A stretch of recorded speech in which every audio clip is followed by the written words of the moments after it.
Hello Gecko fans, this is Wally Kern with Supreme Gecko. We have a very special surprise for you today, but first I have a challenge for you. In the winter we have very few hatchlings, but they do occur. So today, and I already know what happened here, we have a hatchling. What I'm going to do is I'm going to open this top and I'm going to see if you can find the baby. This is how small these guys are. Let me put the top over here. Do you see it yet? Any ideas where that baby is? No ideas? They are small. They can sit on a dime. Let's see if I can get a little bit closer and see if you can find it now. Looks like he's sitting right there in the shadows. That is a Paroedura bastardi.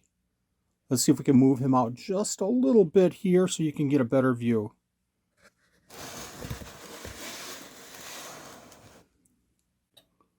Isn't that amazing? The colors on these guys are just super amazing.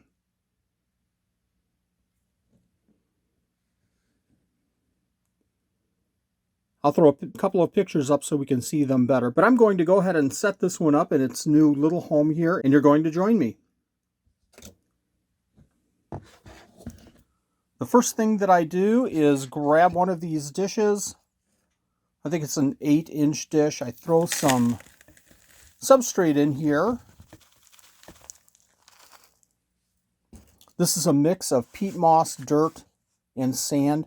And the whole purpose of this is to keep an area humid for these guys. And let's do that right now. I have this watering bottle. And I'm just going to wet down just a portion of this enclosure. So as you can see, there's probably maybe 25% of this enclosure, their new home, wet down. I'm going to throw in a little cap, and these are really low profile caps. Let's see if I can hit the water dish here. So they can literally jump right in there and eat.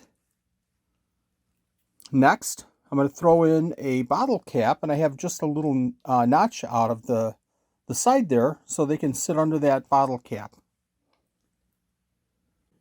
And finally, I have a little dish with some calcium and multivitamins in it. I put it right next to the hide so that the gecko can find this food. This will be our food dish, and we'll put micro mealworms in there, fruit flies, and surprisingly, the food will stay in that cap pretty well. So there we have it. This is pretty much the setup for this little animal for the next month and a half. And I like to keep them very small like this so I can manage these babies. I've got the top ready. We're ready to grab that gecko, and it looks like it hasn't even moved. So let's see if I can do this one-handed here.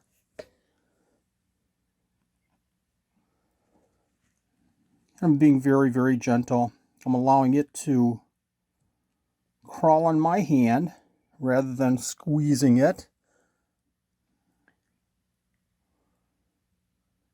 Okay, let's go ahead and add it to its new home. There we go. And there we go. Paroedura bastardi in its new enclosure. And again, this will be about a month and a half just so I can manage these little guys. And then they'll move on to a bigger enclosure. I have another video showing the parents' enclosure, and you can take a look at that right now. Thank you for joining us. I hope you liked the video. If you did, hit that like below and subscribe if you haven't, and hit that bell.